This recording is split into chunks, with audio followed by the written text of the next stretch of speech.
Hi, everyone. Welcome to the third episode of the GTHL's Breakout Podcast. I'm Stephanie Karate. I do communications for the GTHL. I'm so excited to be joined by GTHL alumnus and Toronto Maple Leafs forward, Michael Bunting. Thanks so much for joining us today. Thanks for having me. I know you guys are out in Edmonton today, so how's it out there? It's cold. Yeah, we got here last night, so it's the morning here now, and then we have practice in the afternoon. And you guys play there tomorrow night, right? Tuesday night. Yeah, we play there tomorrow night. Awesome. Well, we appreciate your time, and thanks so much for joining us. We know you're in the NHL now, getting ready for a game tomorrow night, but we're going to jump back to the early days of hockey because that's what we want to start with here. Okay. Before playing for the Leafs, you were obviously an Arizona prospect. You played for the Sault Ste. Marie Greyhounds in the Ontario Hockey League. On your GTHL resume, you have the Don Mills Flyers, East Enders, Ted Reeve, and Scarborough Young Bruins. Let's go right back to the beginning, though. Who or what got you into the game? I know it's been referenced a few times in the media recently of sports just generally being your outlet, but let's just talk about the beginning. Yeah, sports were definitely my outlet. As a kid, I was a pretty hyper kid, always on the go, and I could never sit still. So any sport I could play, I was pretty much jumping on. But yeah, I know hockey was definitely number one in my house. I definitely would say my parents were a big influence, and just my whole family. My brother played hockey, and the Leaf games were on every single Saturday night. We were just a big hockey family, so it wasn't a doubt that I would play hockey all the way growing up. So. And as you noted, you played all sorts of sports. And in that, it seems like your style of compete was the same just about across the board. We've seen Agitated, Relentless. Those seem to be the two consistent descriptors of your game. How do you think those developed? Yeah, I think it's just because, I have an older brother, and we used to play pretty much anything against each other. So I just got competitive from the get-go. And then definitely I have a big family on my mom's side that is very competitive no matter what we're doing. If we're playing cards or anything, every single person's competitive. So I think that's just where it came from. And it didn't matter what sport I was playing. I brought that intensity. And it's funny. My mom has said that I'm the only one that she's ever seen get a yellow card playing volleyball. So I've definitely brought that intensity to every sport I've ever played. And let's just go back to your brother for a quick second. Any fun competition stories that maybe it got pushed the line a little too far? Pretty much anything we played. He wasn't as competitive as I am, but if he beat me, I pretty much just threw anything at his head or went to try to fight him. So I think he let me win a lot of things growing up because he knew that if I lost, I would have a freak out. So he was a great sport with it. So to any kids listening, please do not take this as the approval to throw things at your brother's heads. But yeah, no, don't do that. But going back to just playing multiple sports, it continues to be said by so many elite athletes, just in every sport really, that playing different sports, trying new things, and learning new skills can really help you become an elite athlete in the sport that you really want to go after. So what's your opinion on that? Do you think playing different sports really helped you to get to where you are today? Yeah, I think playing a variety of sports definitely helped me to get to where I am today. I played tennis, volleyball, ball hockey growing up, and those all are pretty big hand-eye sports. So I feel like that helped me a lot with hockey, and my position a lot in hockey is in front of the net. So I feel like my hand-eye is really good because I played those sports. So I think it's great for kids to try and play as much sports as they can and just grow up doing that because I had a blast. Do you have a favorite sport outside of hockey? I think I would say probably tennis. I love playing tennis. It's a lot of fun. So I honestly thought you were going to say volleyball with the competitive level and the yellow card there. Yeah, volleyball's pretty close to tennis. I like both of those. And you're obviously from Scarborough, so we'll go back to hometown stories a little bit here. Scarborough's been put on the map a lot recently, been given a lot of love as it should in the hockey world. Obviously, you play with a couple Scarborough natives. Today on the Leafs, just as multiple sports playing may have developed you into the player you are, let's talk about how Scarborough may have shaped you into the person you are today. Yeah, definitely. Coming from Scarborough, you got to work for everything you got. And Scarborough's such a close knit community. I play with Simmer now on the Leafs, and we just kind of talk about growing up in Scarborough and stuff like that. And it's kind of funny that he pretty much did everything I did, but just maybe 7 years earlier than I am, just because of the age gap. So, growing up Scarborough has been great. If you're from there, everyone kind of is close and appreciates it. So, we always laugh that we got to represent Scarborough, and it's good that it's finally getting on the map. So we're pretty proud of that. As you should be. Everyone should be proud of where they come from. Mm-hmm. And then that obviously goes back to, you've noted just briefly here, your parents and your family, and just in other outlets, you've been pretty open about how strong, especially your mom has been for you, and a rock. I think you've used the word in terms of her being your rock. Even when you made the jump to the OHL with the Greyhounds, your mom, I know the story came out recently with The Athletic where your mom had just been diagnosed with cancer. That couldn't have been easy at all for any kid to deal with, let alone with what you were just about to jump into. So I don't know if you want to touch on that and how important your mom has been for you as a person, a player. Yeah, my mom has been there since day one for me. Ever since I can remember, she's brought me to every one of my sports, even when I was in high school. She took the time to get off work and just to make it to any sporting event I had. So unfortunately, she was diagnosed with cancer when I was just going away to the Sioux. So that was definitely hard on me, just knowing that I'm 7 hours up north and she's battling that. But she made it a priority of hers to come to as many games as she could, and she could come and visit me in the Sioux, just to kind of show me that she was doing okay. And I think that was huge. So I didn't have to have that distraction on my head while I was playing hockey. I could see her and can understand that she is doing well and she is fighting this, but she looks healthy and stuff like that. So fortunately, she was able to beat it, and she's been cancer free since. So like I said, she has been a rock of mine, and she is my go-to person whenever I have a problem or anything like that. So she's been great.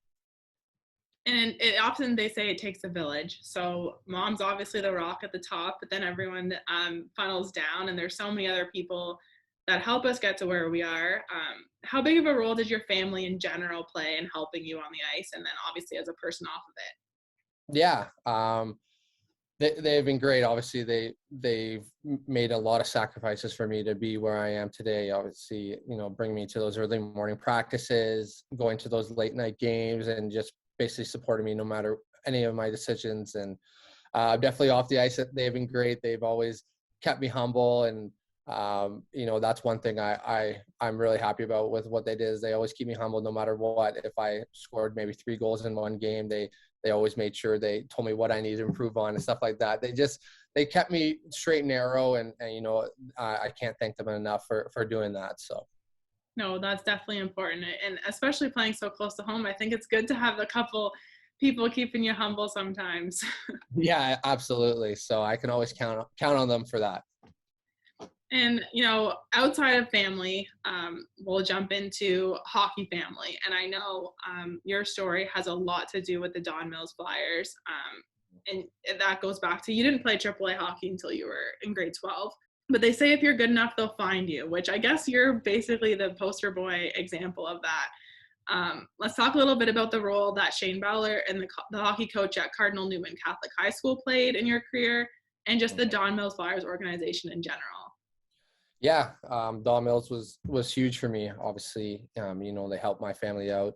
I'll always remember that tryout. I made the team, and my mom didn't take me to that, or neither of my parents took me to that tryout, and I just went alone. And I went to the GM's office, and he presented me the contract, and then it showed how much it was, and I just kind of said to him, sorry, I'm not going to play this year. And I left because I couldn't sign that and put that on my family. So they worked out something with my family, and we were able to make it work, which was huge for us. And I was able for me to play AAA hockey. And then, like you said, if you're good enough, they will find you. So that year, I had a good year, and I was fortunate enough that the Sioux came knocking, and and then the rest was history. So definitely, Shane was a mentor of mine in high school. He was there every single day working. So I was always able to talk to him about hockey and about my career. And you know what, he always has supported me, and he is one of the main reasons I am where I am today, just because he was able to help me out and make that happen for me to play AAA that year. So I can't thank him enough. Well, and you did note the cost associated with playing. And there's a lot being done to help reduce those costs and fees associated, especially today. I think the progress being done in that area is great. So it's obviously an important thing that hockey's really putting at the forefront. We have the GTHL specifically. We have partnerships with Jumpstart. We have our Playmakers Grant program. For those interested, there's still funding left, and we'll put that plug in there for you to access if you can. But how important do you think it is to continue this progress in terms of cost reduction in hockey?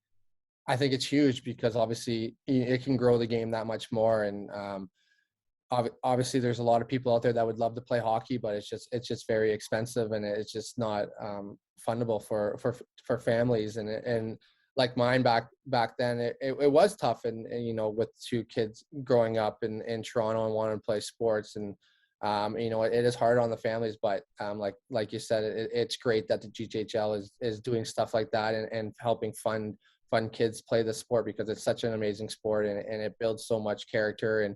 And if more people are able to play, they will realize how fun this sport is and how far it can take you in life. And you know what, I can't thank the GTHL enough for pretty much getting me to where I am today. Well, we're gonna bring in a special guest really quick. Oh. Little surprise guest. We wish we had a little drum roll to go. Oh! Good. Hi, Linda. How are you? Good. How you doing? All right. Well, we're very excited to have special guests. Surprise, wow. Michael. So Linda Bunting, Michael's mom, is joining us. We're very excited. Thanks for jumping on. Oh, no problem. No problem. I just snuck out to my car from work to say hi. So we're giving Linda a little bit of a spotlight here. We just finished chatting about you from Michael's side. Now we're going to give you a little bit of a chance. Maybe we'll let you tell some embarrassing kid stories about growing up. Oh, there's just way too many. No. It's not really embarrassing. He was always like a good boy, but overall though, I guess I could tell stories of just how competitive he was. Even as a kid, we always laughed because anytime there was a game going on, he had to win. So when he would play mini sticks with his brother in the basement, the game wouldn't end until Mikey had the most goals. And so and Christopher's always like, yeah, I just got tired of playing, so I let him score. And actually that was the same for say playing ball hockey. The ball hockey games don't end until Mikey's team wins. So he comes by this all very naturally of just always wanting to win and play hard. The winning attitude. It can't be replaced. I know. Yeah. He was a cute boy growing up. He was very sweet and loving and very loyal to his friends, and he had lots of friends because everybody liked hanging out with him because he was always so much fun and energetic. Never a dull moment with Michael. Well, do you have a favorite memory of Michael on the ice, maybe minor hockey?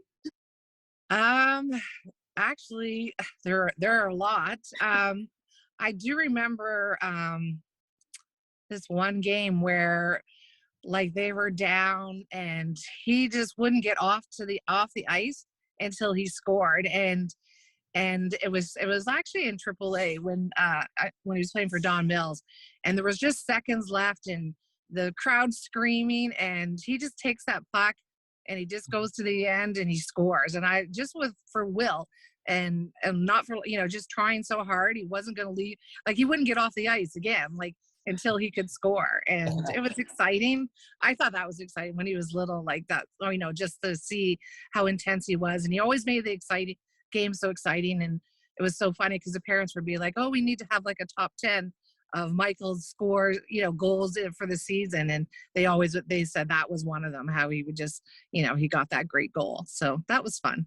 So we're noticing a common denominator here that Michael refuses to lose until he scores the winning. Yeah. Yeah, actually, you know what? That pretty much sums it up for Michael. Yeah, he has to win. Even when we play games like card games, he wants to win. When we used to play poker, anything, he's just always wanting to win. But yeah, and he makes it entertaining though. Does he get the competitive edge from you? Is that where it comes from? Well, maybe just a little, I've been told that, but my whole family's competitive. Like my mom and my dad were. So I think it just is in our genes for sure. Well, and I think what's I'm excited to hear about is obviously Michael plays for the hometown Toronto Maple Leafs. How did everything go down? What was the whole story when you found out? How excited you were? Yeah, it was very exciting because he was with the Coyotes in Arizona for so long.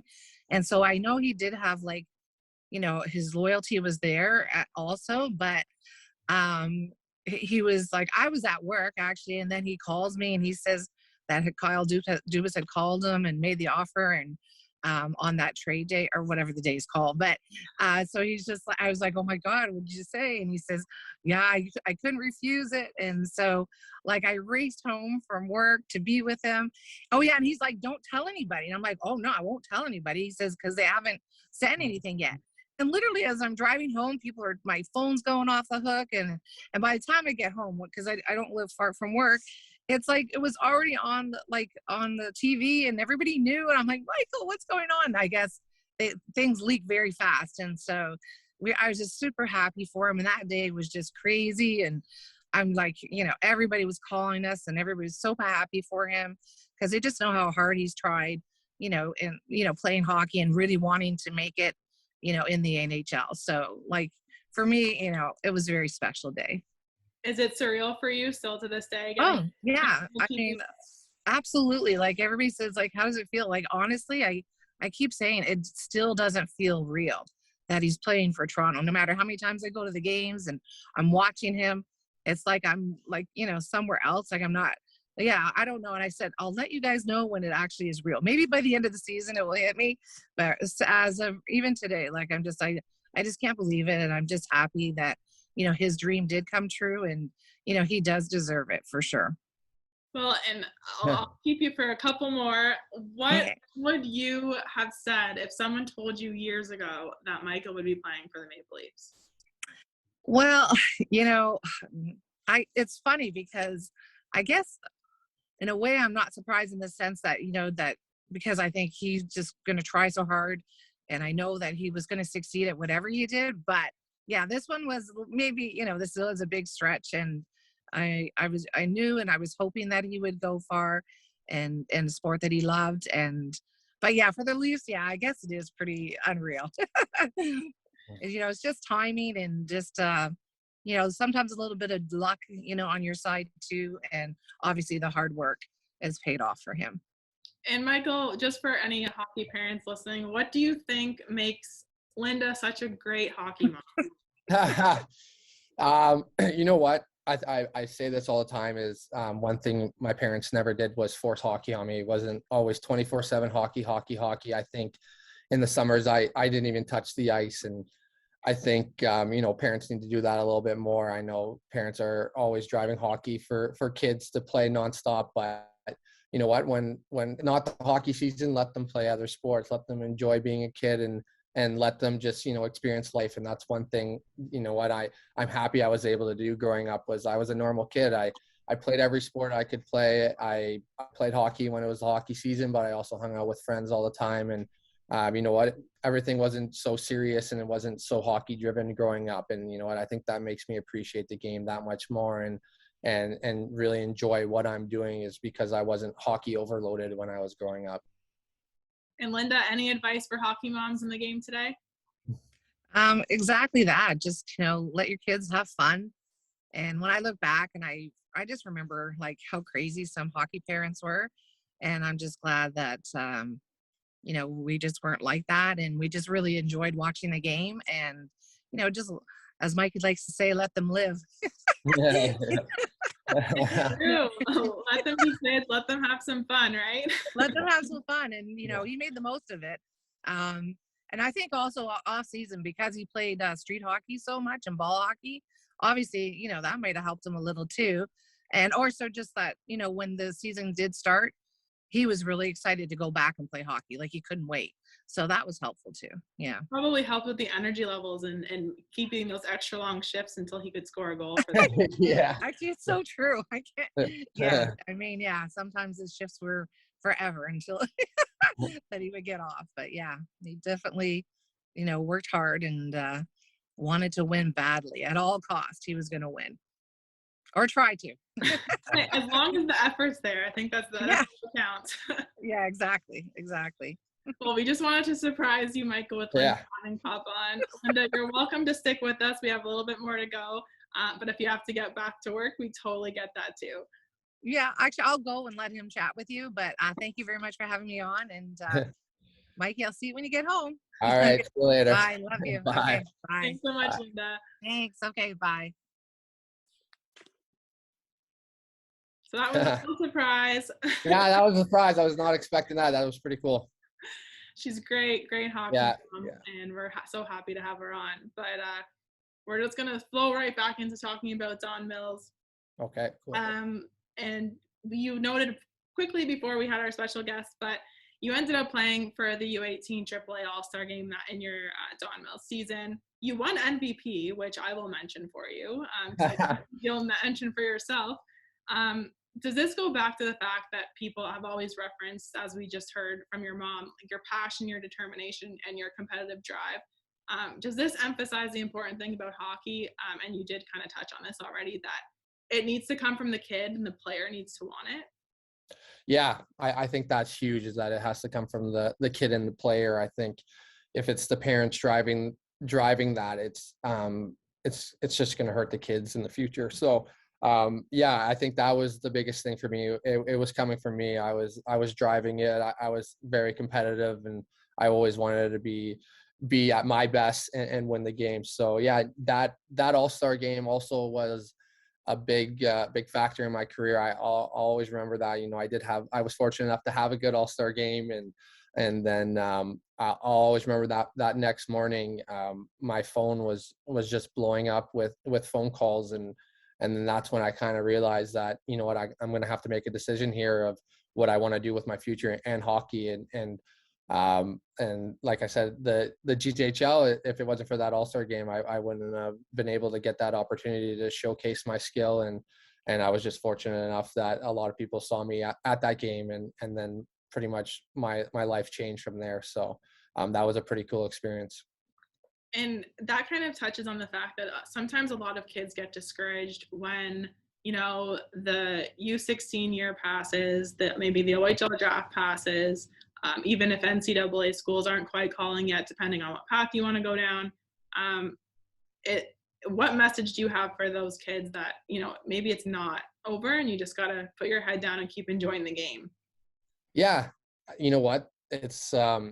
It's funny, like how you said before, if you're good enough, they will find you. And a friend of mine, Tom Mactonell, always said that to me when I was younger, is that if you're good enough, they're going to find you. And I really believe that. And you know what, I was playing AA in that U16 year. I was playing AA the next year too as well. And I was going into my grade 12 year, finally making that jump to AAA. And I wasn't even thinking about having a career in hockey. I was thinking about, what am I going to do for school? Am I going to take another year of high school? Am I going to go to college, et cetera? And you know what? It just happened that, if you're good enough, they will find you. So I want to make sure those kids know that, it's never too late. And I hope they can see my story and use that as an example if they are in that situation, that it is never too late. If you're good enough, they will find you, and you just got to keep working. And I played AAA only 1 year, and now look at me, I am in the NHL. So I hope I can be an inspiration to a lot of kids out there that the normal route to making it is not always the right route for you. So I hope a lot of kids can take that in. And I think one of the main things that I'm more so taking even from hearing your mom and listening to you talk today is probably just enjoying the opportunity. Like, you have to have fun while you're in it. And I think that's an important message that kids can take away from your story too, is, it's all fine. But if you're feeling more pressure than fun, then maybe you got to reevaluate some things. How true do you think that might be?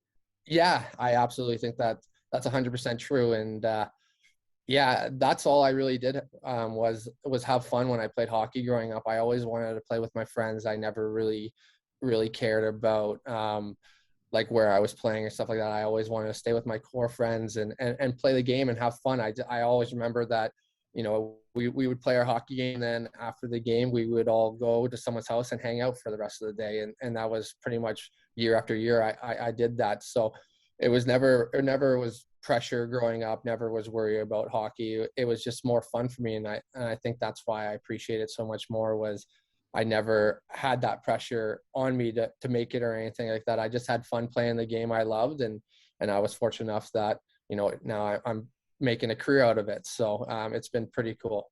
Well, and you're making a career out of it with the Leafs, as we've noted a few times, but it's always fun to say that when you're playing for the hometown team. You can't say it too many times. But an interesting thing is you're reunited with your former OHL coach in Sheldon Keefe and your former OHL general manager, Kyle Dubas. So how unique of a situation is that for you? Yeah, I think that was a big factor in my decision to come here. Is when I played for them in the Sioux, I can't thank the Sioux Greyhounds enough for the development of me as a player. I went there as a boy and I left as a man pretty much. And, playing under Kiefer, he was a pro coach in junior, and I really enjoyed my time under him and as well as Kyle as a general manager. So, I had success in the Sioux playing for them. So when the opportunity knocked to play for my hometown team and then with them here as well, it was definitely a no-brainer for me to make that decision. And what do you think has been the most rewarding thing about the last 6 months or so? I mean, joining the Leafs, playing close to home. Is there one specific thing that sticks out about the experience so far? I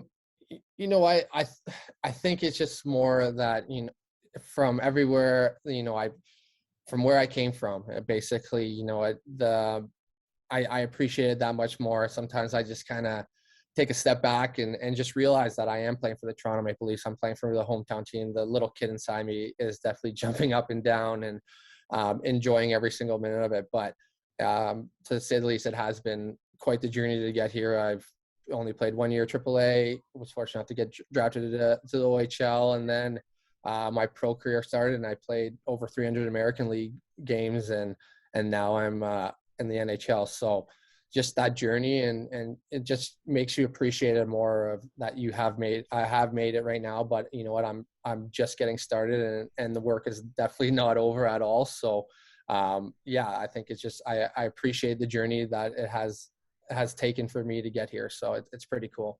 Well, and I think you touched on an important thing, that it's often assumed that once you get there and you feel the made it feeling, that it's kind of done, but the work just keeps coming and you got to keep going. So if you could go back and tell 16-year-old Michael Bunting, like we asked your mom earlier, and told him where you are now, what do you think he'd say?